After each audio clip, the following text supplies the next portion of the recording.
Ownership is a right over property that excludes others and allows the owner to utilize the property or its usufruct. Ownership within the Islamic economic model will help us achieve our long-term development goals, notably Goal number 1, no poverty, Goal 8, decent work and economic growth, Goal 10, reduce inequality, and Goal 12, responsible consumption and production. In this presentation, we'll be discussing these questions. What are the types of ownerships under the Islamic economic model?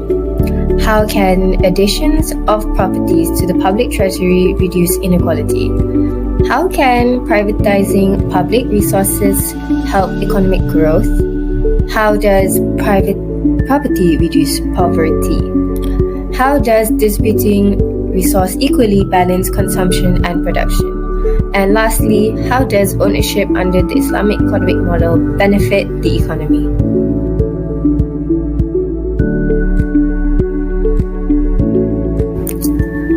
Under ownership, there is public and private ownership. But under private ownership, it's divided into two divisions, complete and incomplete ownership. Under incomplete ownership, there are ownerships over right, included in the land, ownerships over the property, and ownerships over usufruct.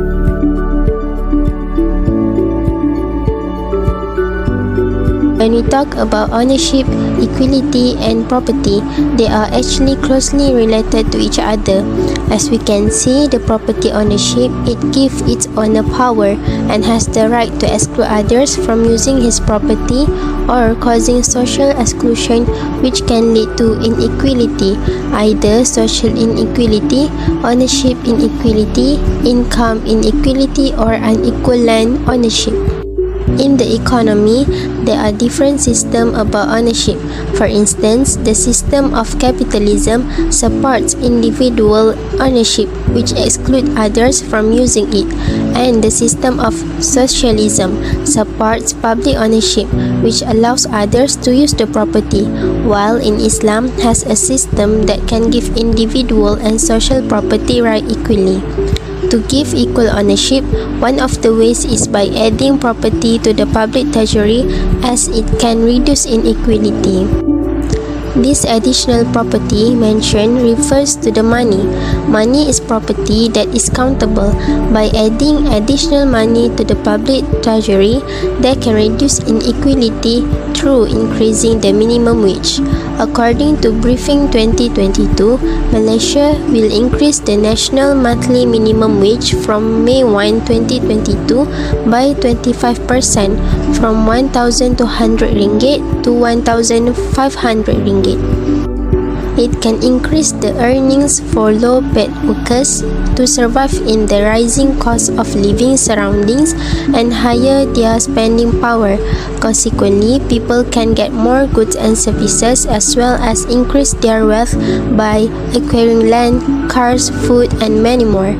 This can reduce inequality as all people can have what they want, things that can maximize their satisfaction, not only those who are rich.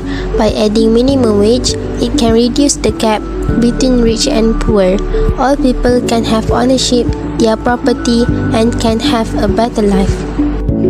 Thus, the above property that is added to the public treasury basically provides aid to people as it helps them to improve their life over inequalities and ownership of the property. When we have the ownership of shelter, clothes, and basic needs, all people regardless of their age, sex, disability, race, ethnicity, origin, religion, or economy can protect their life as prescribed in the Maqasid Sharia.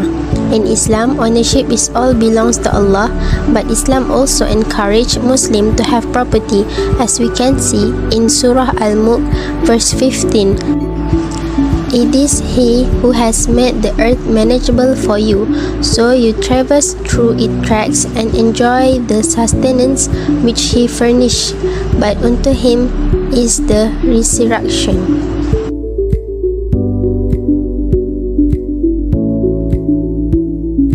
Government intervention in the early 1970s and 1980s has resulted in a rise in the public sector's expenditure and indebtedness relative to gross domestic product. Therefore, accepting privatization seemed to be the best and most fitting response to the problems. Privatization is described as changing control of a company or commercial activities from public to private ownership and is believed to boost economic growth. An economist proposed a model that could help minimize government interference in the economy and promote growth as Malaysia attempted to recover from the pandemic's effects. Jeffrey Williams of the Malaysian University of Science and Technology said the transfer of ownership or management of public assets to the private sector in order to maximize not only their economic value but also their social value could be achieved through responsible privatization. In contrast to traditional notions of privatization, he said, social benefits would weigh heavily against the potential for maximum profit. Even if the buyer offered a high price, the social and environmental costs could outweigh the sale price, he said. He said such a shift in policy would help the government raise funds and cut costs that had been directed towards these assets and would give SMEs in the private sector more business opportunities, both key factors in post-pandemic recovery. First of all, privatization is project to boost the earnings of privatized firms while lowering the government's debt load. Privatization has the potential to reduce public sector debts while also freeing up resources for infrastructure and social programs that promote economic growth and poverty alleviation. Private owners are more likely to expand their business on a wide scale, which has the potential to increase productivity and create more jobs in the country, hence increasing economic growth. Furthermore, privatization of various sectors to foreign investors such as energy, banking, telecommunication, manufacturing and construction can boost international trade and FDI inflows, hence supporting economic growth. It eliminates trade barriers for privatized firms and allows for an increasing number of multinational corporations, resulting in an increase in foreign direct investment.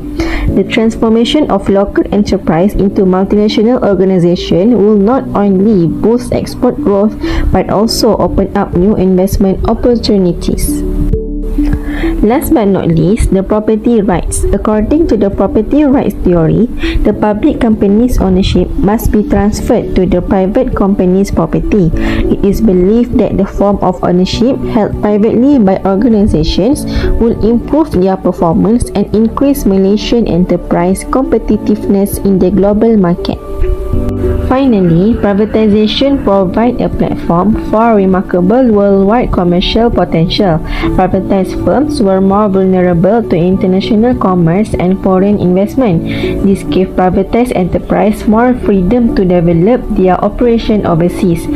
Globalization also is a business that can help to increase the income and corporate tax returns to the government coffers from privatized enterprise. Privatization also meets the needs of SDG 8, which is decent work and economic growth, where privatization promotes sustainable and inclusive economic growth, which can drive progress, provide decent jobs for all, and raise living standards.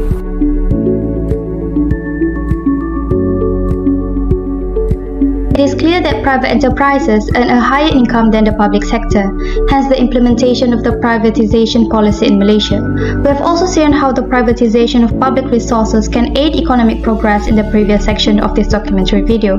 In this section, we will look at how large private enterprises help the development of people in need and the important role they play to reduce poverty.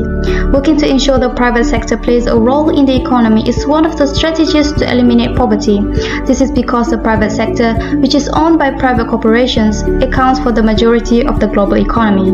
Thus, the participation of private corporations is important for global poverty reduction. Private corporates can help to alleviate poverty by directly or indirectly assisting and supporting individuals or organizations in need, as well as giving wealth through taxation and zakat. In the former, non-Muslim and Muslim private corporate owners play the same role, whereas in the latter, they play separate ones. The same role that they can do is to take action directly, that is to create relationships with the society that is experiencing poverty and encourage them to participate in doing business. For instance, working with farmers in rural regions and smallholders businesses on selling products into the African and Asian markets are examples of the roles that private firms may play. They also can work together to offer the products to big box retailers like Costco, Nestle, and Mondelez.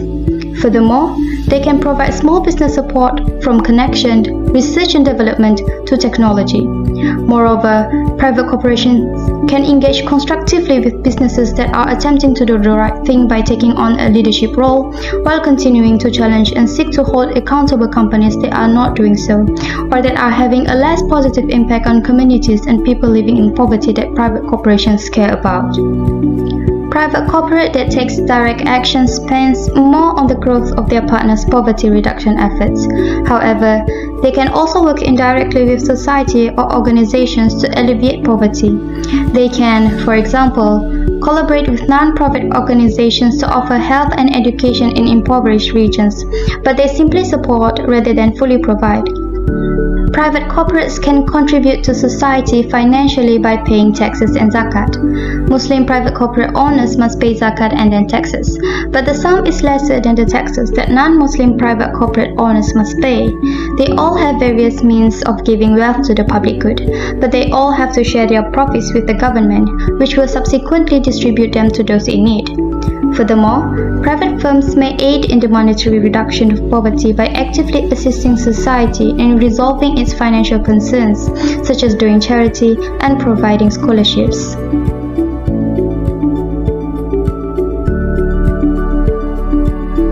Economic resources, known as elements of production, are divided into 4 categories, which are land, labor, capital, and entrepreneurship.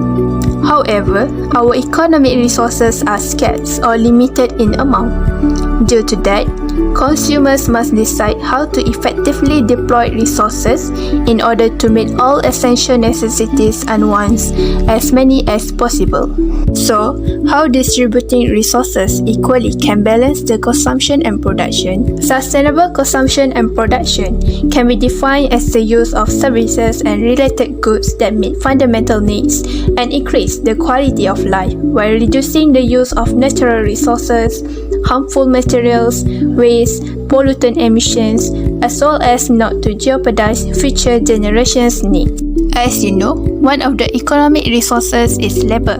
In order to create high quality of workers, government should provide equal opportunities through education. Viviana Musibin, a Sabah girl who climbed a tree to gain an internet connection so she could sit her examination, exemplifies the inequality in educational prospects between regions and classes in our country.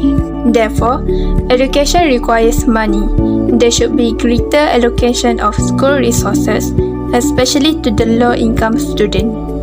In today's modern era, where everything continuously changes to the more technological and intensely competitive, high-quality and well-rounded education is essential for a country. The knowledge they have may be used to help sustain the earth. The destruction of nature by consumers and producers like food waste, pollution can be reduced if everyone aware how vital our nature is. Our justice standard should be the same for everyone regardless of socio-economic class, race, religion, nationality, gender, and so on. The poor have a right to receive enough charity to cover their basic needs, and it is our responsibility to provide them with charity. For example, by giving zakat and sedekah. The issue of the wide gap between rich and poor can be narrowed and resolved. The system is not equal, but it is reasonable and equitable. By implementing this, we can prevent excessive consumption by rich and greedy people.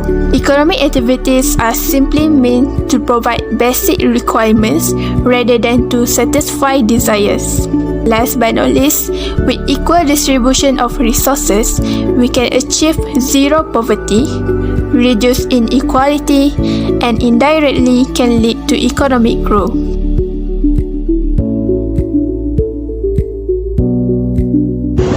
According to the Islamic economic model, true ownership belongs to Allah Subhanahu wa Ta'ala. It has been mentioned in Surah An-Nur, verse 33. وآتوهم مما لله الذي آتاكم, which means and gives them a part of Allah's wealth who given to you. It has been explained by Tafsir Ibn Kathir that this is the share of the wealth of zakah that Allah stated to be their right. In Islamic economic model, there is an individual's right to private property and ownership. However, properties also can be owned by the state, which regulates law and can limit or eliminate private ownership if the public interest requires it to do so or to meet the social needs of the society. The question is, how does ownership under the Islamic economic model can benefit to the economy? Firstly, Islamic economic model can benefit to the economy through taxes. Every person that has private properties will be responsible to pay tax, as we know that taxes are particularly included in the calculation of gross domestic product, which is GDP. Therefore, when a country applied an Islamic economic model, society can have their rights to own their private properties. When more people have their own property, there will be more taxes to be paid. When there is an increasement in taxes, it will lead to the GDP to be increased. Secondly, it can also benefit to the economy by paying zakah. Zakah is referred to as a non-secular affiliation to one's maker, which is to purify a person's wealth for the will of Allah. This is to acknowledge that everything we own actually belongs to Him, and it is for Him that we strive to end poverty and help our brothers and sisters. It is a Muslim obligation as a human being to follow the 5 pillars of Islam. One of the 5 pillars is to pay zakah, as stated in the Al-Quran in Surah Al-Baqarah, which means an established prayer and give zakah, and whatever good you put forward for yourself, you will find it with Allah. Indeed, Allah of what you do is seeing. It can be concluded that by paying zakah, we can reduce the poverty rate in our country. It can be summarized that when the poverty rate is decreasing, there will be a reduction in the unemployment rate, hence will give distribution to the economic growth.